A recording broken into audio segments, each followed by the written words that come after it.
মই তোমাৰ কাষলৈ আহিছোঁ। তোমালোকে ৰাজ্যৰ বিভিন্ন প্ৰান্তত বিভিন্ন মানুহক পৰামৰ্শ দিয়া, ছাত্ৰ ছাত্ৰীয়ে হওক বা অভিভাৱকেই হওক, বিভিন্ন সমস্যাত ভোগা ব্যক্তিও তোমালোকৰ কাষ চাপে, বিভিন্ন সময়ত পৰামৰ্শ দিয়া। আজি ধৰা আমাৰ অনুষ্ঠানটো যিসকলে চাই আছে সেইসকল আজিৰ দিনত বহুত হয়তো দ্বিধাগ্ৰস্ত হৈ আছে যে মই ভালেই কৰিছোঁ নে বেয়াই কৰিছোঁ এনেকুৱাও ভাবে, বা মই তাই এনেকুৱাহে পঢ়িব লাগিছিল কিন্তু মইতো তাইক এইটো পঢ়িবলৈ দিয়া নাই। মনৰ মাজত এখন যুদ্ধ হয়। সন্তানে পঢ়িব বিচাৰে বেলেগ, তেওঁলোকে দিয়ে বেলেগ, বা তেওঁলোকে বিচাৰিছে বেলেগ, সি বা তাই পঢ়িছেগৈ বেলেগ, তেনেকুৱা হয়। এতিয়া নামভৰ্তি হৈ আছে, ৰাজ্যৰ বিভিন্ন শিক্ষানুষ্ঠান হৈ আছে, অনাগত দিনত হ'ব। সেইসকল অভিভাৱকক ছাৰে যিটো কথা কৈছে, তুমি সূক্ষ্মভাৱে যিহেতু তেওঁলোকৰ লগত কথা পাতা, এইখিনি মুহূৰ্তত তোমাৰ বক্তব্যটো কি হ'ব? মই দুটা কথা ক'ম।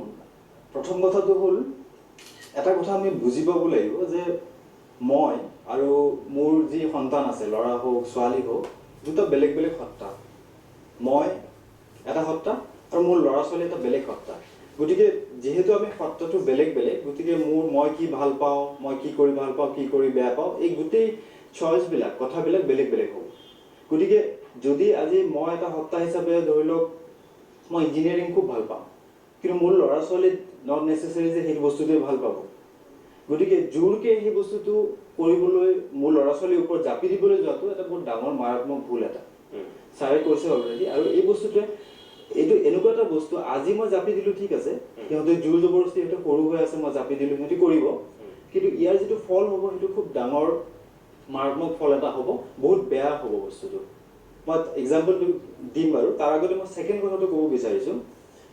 এতিয়া ধৰি লওক কোনোবা এজন পেৰেণ্ট আছে, তেওঁৰ মাক দেউতাকে যিটো সময়ত পঢ়িছিলে সেই সময়ত ছাবজেক্টবিলাক বেলেগ আছিলে। তেওঁৰ সেই সময়ত হয়তো ডক্টৰ হোৱাটো, ইঞ্জিনিয়াৰ হোৱাটো গ্লেমাৰাছ আছিলে, পইচা আছিলে, সন্মান আছিলে, চব আছিলে। আজি হয়তো সময়টো সলনি হৈছে, বহুত সময় হ'ল। তেওঁ হয়তো 30 বছৰ, 35 বছৰ, 40 বছৰ আগতে পঢ়ি আহিছে, আৰু আজিৰ সময়টো আৰু সেইটো সময় সম্পূৰ্ণ বেলেগ হ'ব পাৰে। মই এটা সৰু এক্সাম্পল এটা দিছোঁ। আজিৰ সময়ত ল'ৰা ছোৱালীক কৰিব বিচাৰে, একদম যিটো খুব ল'ৰা ছোৱালী ইচ্ছা কৰে, সেইটো হ'ল ষ্টাৰ্ট আপ কৰাটো। কোনোবা ইঞ্জিনিয়াৰিং, ভাল ইঞ্জিনিয়াৰিং কলেজত গ'ল, ডিগ্ৰী BE হ'ল বা MCA যি কৰিলে, তাৰপিছত এতিয়া হট বস্তুটো হ'ল যে ষ্টাৰ্ট আপ কৰিব লাগে। নতুন ষ্টাৰ্ট আপ মানে হ'ল এণ্টাৰপ্ৰেনাৰ হ'ব লাগে, নতুন বস্তু উলিয়াব লাগে, য'ত মান সন্মানো আছে, টকা পইচাও আছে, আৰু নিজৰ সন্তুষ্টিটো আছে তাতকৈ ডাঙৰ কথা।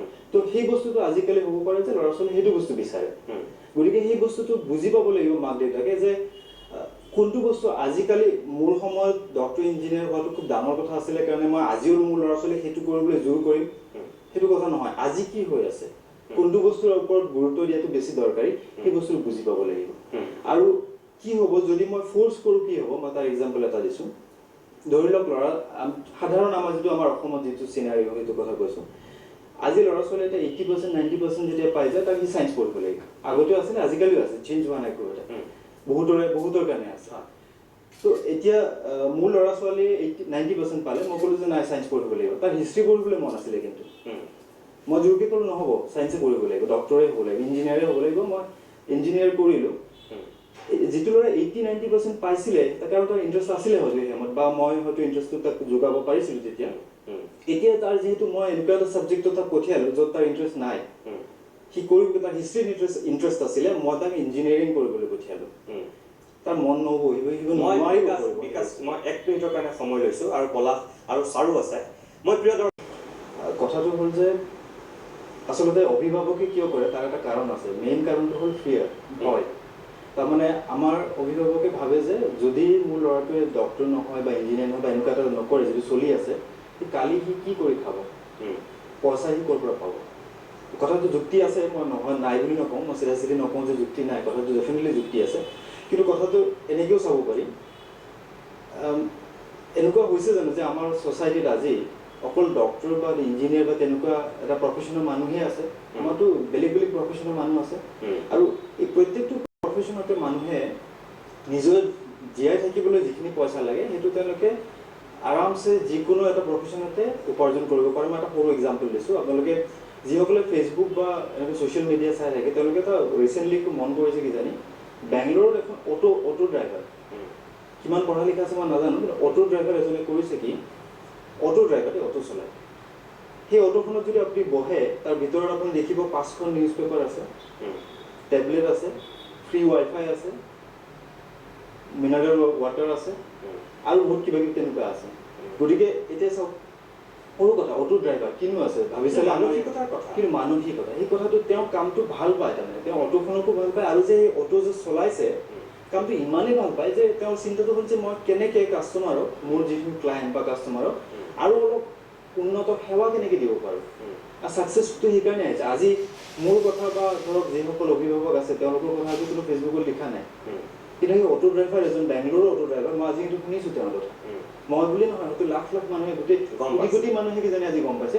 একমাত্ৰ কাৰণটো হ'ল সেই অটো ড্ৰাইভাৰজনৰ নিজৰ কামটোৰ প্ৰতি ইমান এটা ভাল পোৱা আছে, মানে এনজয় কৰে, he enjoys that whatever he does. তেনেকুৱা কোনো কথা নাই যে মই এইটোৱে হ'ব লাগিব, মই ডক্টৰে হ'ব লাগিব, মই প্ৰফেচাৰে হ'ব লাগিব, মই চাইণ্টিষ্ট। বেলেগ বেলেগ মানুহৰ বেলেগ বেলেগ কিছুমান ইউনিক কোৱালিটিজ থাকে। তো আমাৰ অভিভাৱক হিচাপে তেওঁলোকক হয়তো হয় যুক্তিসন্মত, কিন্তু এনেকুৱা এটা কৰিব পাৰি নেকি যে তেওঁলোকে ল'ৰা ছোৱালীক যিখিনি ইউনিকনেছটো আছে, ল'ৰা ছোৱালী কাৰণ 15-16 বছৰৰ মেট্ৰিক দিয়া ল'ৰা ছোৱালী হয়তো নোৱাৰিব পাৰে বিচাৰি উলিয়াব, 17-18 বছৰৰ হায়াৰ ছেকেণ্ডেৰী পৰীক্ষা দিয়ে তেতিয়া বিচাৰি উলিয়াব নোৱাৰিব পাৰে, কিন্তু এনেকুৱা এটা কৰিব পাৰে নেকি যে ল'ৰা ছোৱালী কি ভাল পায় সেই বস্তুটো মাক দেউতাকে অকণমান যদি সহায় কৰি দিয়ে, যিটো বস্তু ভাল পায় সেই বস্তুটো কৰিবলৈ। আৰু বিকাশ, তোমালোকে খুব ভালকৈ জানিবা, মই ভাবোঁ মাক দেউতাকে সেয়া গম পায়। শৈশৱৰ পৰা যিটো সন্তানক কোচত তুলি তালি লৈ ডাঙৰ কৰে, নিজৰ বুকুৰ গাখীৰ খুৱাই যিজনী মাকে ডাঙৰ কৰে, তেওঁৰ সন্তানে কি ভাল পায় মাকে খুব ভালকৈয়ে জানে। কিছু সময় বাণিজ্যিক বিৰতিৰ পিছত আমি উভতি আহিছোঁ অনুপ্ৰেৰণাৰ পৰৱৰ্তী অংশলৈ। প্ৰিয় দৰ্শক, আপোনালোকে ইতিমধ্যেই গম পাইছে যে অনুপ্ৰেৰণাত আজি আমি কি বিষয়ে কথা পাতিছোঁ, কাক লৈ আলোচনা কৰিছোঁ। 80, 90 বা 95% পোৱা সেইসকল মেধাৱীক লৈ আমি সকলো তৎপৰ হওঁ, কিন্তু সেইসকলক আমি পাহৰি যাওঁ যি হয়তো ফেইল কৰিছে।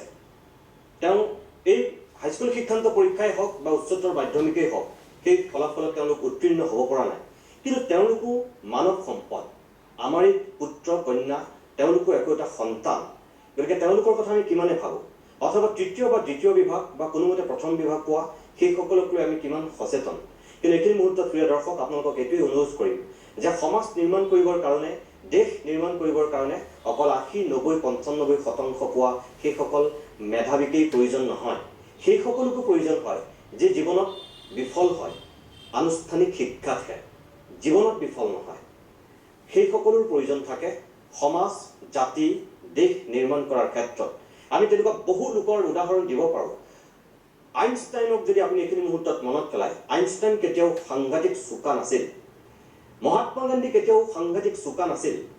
ৰাষ্ট্ৰ নেতাৰ ক্ষেত্ৰত উইনষ্টন চাৰ্চিলৰ পৰা মহাত্মা গান্ধীৰ পৰা যদি আমি আমাৰ প্ৰধানমন্ত্ৰী নৰেন্দ্ৰ মোদীলৈকে চাওঁ, তেওঁলোক কেতিয়াও ষ্টেণ্ড কৰা বা 90%, 80% নম্বৰ পোৱা মানুহ নাছিল। ঠিক একেদৰে বিল গেটছৰ নাম আমি ল'ব পাৰোঁ, ধীৰুভাই আম্বানীৰ নাম আমি ল'ব পাৰোঁ, AR ৰহমানৰ নাম ল'ব পাৰোঁ, শচীন তেণ্ডুলকাৰৰ নাম আমি ল'ব পাৰোঁ, অজস্ৰ লোকৰ নাম আমি ল'ব পাৰোঁ। তেনেকৈ সেইসকল কেতিয়াও 80, 90, 95% পোৱা মানুহ নাছিল, কিন্তু তেওঁলোকো পৰৱৰ্তী সময়ত একোজন সফল মানুহ হৈছিল। অসমত তেনেকুৱা বহুত মানুহ আছে যি ক্লাছ 6, 7, 8লৈকে পঢ়িছিল। এই অনুষ্ঠানতেই আমি অনুপ্ৰেৰণা কৰিছিলোঁ অকণ শইকীয়াক লৈ, যি ক্লাছ 7লৈকে পঢ়িছিল। সেইগৰাকী ব্যক্তি আজি চাহ বাগিচাৰ মালিক, 150 কৰ্মচাৰীক তেওঁ পোহপাল দি আছে, নিজে 25-30 লাখ টকীয়া ঘৰ ইয়াত দান দিছে গুৱাহাটী মহানগৰীত। সেইসকলে জানে, তেনেকুৱা ব্যক্তিও আমি পাইছোঁ। গতিকে সমাজত অকল মেধা সকলোকে যে গুৰুত্ব দিব লাগিব তেনেকুৱা কথা নহয়। মই বিকাশ, এই যে তৃতীয়, এই যে দ্বিতীয় বা যিসকল ফেইল কৰিছে, ফলাফলত উত্তীৰ্ণ হ'ব পৰা নাই, সেইসকলৰ কথা আমি খুব কমেই ভাবোঁ। তেওঁলোকৰ ক্ষেত্ৰত তুমি কি ক'বা? অভিভাৱকসকলে কি কৰা উচিত, তেওঁলোকে কি কৰা উচিত? আচ্ছা, আপোনালোকে এটা কথা কওকচোন, আমি ৰাস্তাৰে গৈ আছোঁ, হঠাৎ উজতি খাই পৰি গ'লোঁ, আমি কি কৰোঁ তাৰপিছত? উঠোঁ, থিয় হওঁ? আমিতো ৰাস্তাত এই ধূলি মাকতি থু খেকাৰ পৰি থকা ৰাস্তাততো পৰি নাথাকোঁ, পৰিলোঁ বুলি পৰি থাকোঁ জানো? আমি থিয় হওঁ, আকৌ খোজ লওঁ। সহজ কথা, একদম চিম্পল কথা। তেতিয়াহ'লে আজি যে ল'ৰা এটা বা ছোৱালী এজনী যে ফেইল কৰিলে, মানে 30%তকৈ কম নম্বৰ পালে, তো সেইটো তেনেকুৱা এটা কথা নহয় জানো যে জীৱনত উজতি এটা খাইছিলে। চিম্পল কথা, উজতি এটা খাইছিলে, কি কৰিব নেক্সট? থিয় হ'ব, আকৌ খোজ কাঢ়িব, চেষ্টা কৰিব, অহা বছৰ চেষ্টা কৰিব। কিন্তু আজি ফেইল কৰিলে বুলিয়ে ল'ৰা এটা বা ছোৱালীজনী জীৱনটোতো শেষ হৈ যোৱা নাই নহয়, বহুত কাম কৰিবলগীয়া আছে। তাতকৈ ডাঙৰ কথাটো হ'ল যেনেকৈ আমি উজতি খালে পৰি নাথাকোঁ, থিয় হৈ আকৌ খোজ লওঁ, বাছ এইটো উজতি বুলি ভাবি ল'লে হ'ল। আজি উজতি খালোঁ, কালি মই আৰু চেষ্টা কৰিম, কিন্তু পৰি নাথাকোঁ, মই উঠিম আকৌ খোজ কাঢ়িম, পাৰিলে মই দৌৰিম তেতিয়াহ'লে। ছেকেণ্ড কথাটো হ'ল এতিয়া চাওক, ফেইল কৰা ল'ৰা যিখিনি আছে ল'ৰা ছোৱালী, তেওঁলোকৰ অভিভাৱকসকলক মই কৈছোঁ কংগ্ৰেচুলেশ্যনছ কৈছোঁ। কিয় কৈছোঁ, আজি যে এই 15-16 বছৰত বা ধৰি লওক 17-18 বছৰত যিটো হায়াৰ ছেকেণ্ডেৰী হওক মেট্ৰিক হওক, ল'ৰা এটা যে এটা জীৱনত ডাঙৰ এটা যে আঘাত পালে বুলি ক'ব পাৰে আপুনি, নিগেটিভ কিবা এটা হ'ল, উজতি খালে, যি কয়, এই যে সমস্যা এটা ডাঙৰ সমস্যা এটাৰ সন্মুখীন হ'ল, কি কৰিব এতিয়া নেক্সট এই সমস্যাটোৰ সন্মুখীন হ'ব, তাৰ এটা সমাধান এটা উলিয়াবই। হয়তো আপুনি অভিভাৱক হিচাপে সহায় কৰি দিব বা ল'ৰা ছোৱালীকেইটাই নিজে উলিয়াই ল'ব এটা কালি চলিউশ্যন। এই যে চলিউশ্যন আজি যে উলিয়ালে, 15-16 বছৰত যিটো সুবিধা পালে, ষ্টেণ্ড কৰা ল'ৰা ছোৱালী এটা কিন্তু নাই পোৱা। সেইটো 90%, 80% বা 70-60% পোৱা ল'ৰা ছোৱালী এটাই এই সুবিধাটো উজতিটো খোৱা নাই, জীৱনত এটা প্ৰথম সমস্যাৰ সন্মুখীন হোৱা নাই। আৰু আমি চবেই জানো গোটেই জীৱনটো তেনেকুৱা সমস্যা আহিয়ে থাকিব। নিশ্চয়। কালি প্ৰেমত আহিব কাৰোবাৰ, কালি কোনোবা চাকৰি প্ৰমোশ্যন হ'বলগীয়া আছিলে, নহ'ল, সেইটো এটা সমস্যা আহিব।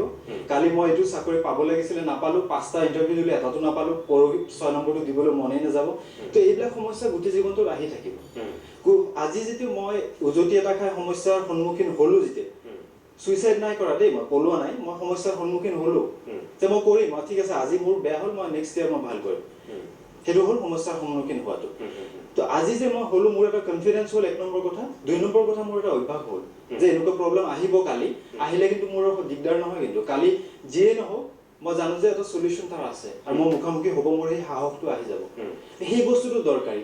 আজি যদি কোনোবাই ফেইল কৰিছে, মাক অভিভাৱকসকলে আৰু ল'ৰা ছোৱালীহঁতে এই বস্তুটো বুজি পাব লাগিব যে এইটো জীৱনৰ এটা পাৰ্ট, এটা ইমান ডাঙৰ কথা একো হোৱা তাক গালি খপনি বা তাইক গালি খপনি দিয়াতকৈ আপুনি আকৌ উৎসাহ দিয়ক, পৰৱৰ্তী বছৰটোৰ কাৰণে আকৌ পৰীক্ষা দিবৰ কাৰণে প্লেন এটা বনাই লওক। হয়, এটা পৰিকল্পনা কৰক। এইটো ক'ব খোজোঁ, হয় ছাৰ। এই যে মাধ্যমিক শিক্ষা পৰিষদৰ যিটো পাঠ্যক্ৰম বা উচ্চ মাধ্যমিকৰ, হয়, আমি যদি মাধ্যমিক শিক্ষাৰ কথা ভাবি চাওঁ, সেই সকলোখিনি কথা মাধ্যমিক শিক্ষাই মানে প্ৰয়োজনটো কি যে যিকোনো এটা কামৰ কাৰণে এইটো ল'ৰা এজনক প্ৰস্তুত কৰে।